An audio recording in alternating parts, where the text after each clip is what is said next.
Korang mesti selalu dengar satu mitos ni kan. Minyak kereta korang tu sebenarnya terhasil daripada fosil dinosaur.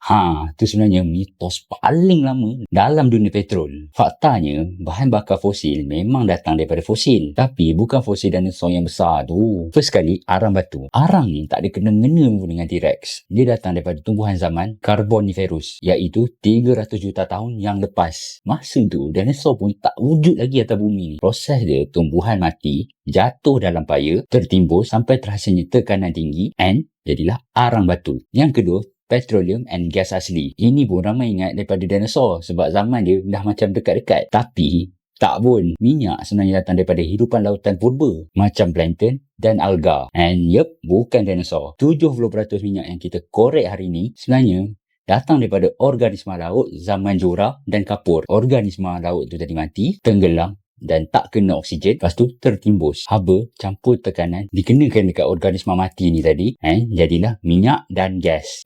Tapi kenapa dinosaur tak boleh jadi minyak? Sebab dia mati atas darat yang penuh dengan oksigen. Oksigen ni raja perhabis. Semua daging dinosaur tadi reput jadi karbon dioksida dan air. And habis. Tak sempat pun nak simpan tenaga. Yang tinggal tulang fosil keras. Itu je. So, next time kalau orang cakap kereta kau jalan pakai minyak yang datang daripada dinosaur, kau boleh counter balik. Sebenarnya kereta kau tu jalan pakai plankton yang dah expired.